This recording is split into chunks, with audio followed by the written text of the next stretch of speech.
बहुत समय पहले की बात है। एक छोटे से गांव में एक लकड़हारा रहता था।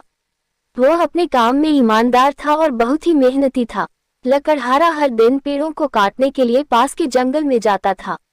लकड़हारा जंगल से लकड़ियों को काटकर गांव में लाता और उन्हें व्यापारी को बेच देता और उससे जो भी पैसे मिलते उससे वह अपना और अपने परिवार का पेट पालता था। और लकड़हारा और उसका परिवार इस प्रकार के साधारण जीवन से खुश थे।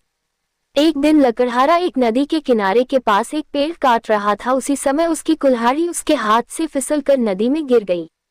नदी बहुत गहरी थी। लकड़हारा अपनी कुल्हाड़ी को नदी में से नहीं निकाल सकता था। लकड़हारे के पास केवल एक ही कुल्हाड़ी थी जो नदी में गिर गई थी।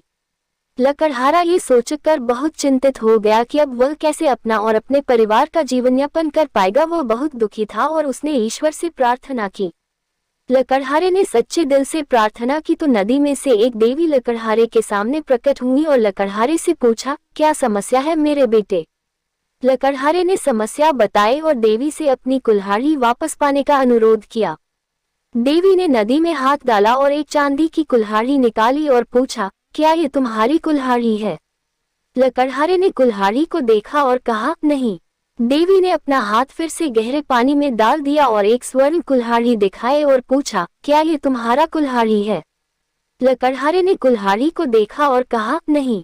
देवी ने कहा, एक बार फिर देखो बेटा, यह एक बहुत मूल्यवान स्वर्ण कुल्हाड़ी है। क्या तुम्हें यकीन है कि यह तुम्हारा नहीं है? लकड़हारे ने कहा, नहीं, यह मेरा नहीं है। मैं पेड़ों को सुनहरे कुल्हाड़ी से नहीं काट सकता। यह मेरे लिए उपयोगी नहीं है।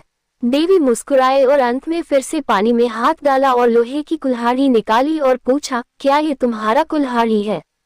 इस पर लकड़हारे ने कहा, हाँ, यह मेरी है, धन्यवाद। देवी लकड़हारे की ईमानदारी से बहुत प्रभावित हुई, इसलिए देवी ने लकड़हारे की ईमानदारी के लिए पुरस्कार के रूप में लकड़हारे की लोहे की कुल्हाड़ी और अन्य 2 सोने और चांदी की कुल्हाड़ियों को भी लकड़हारे को दे दिया।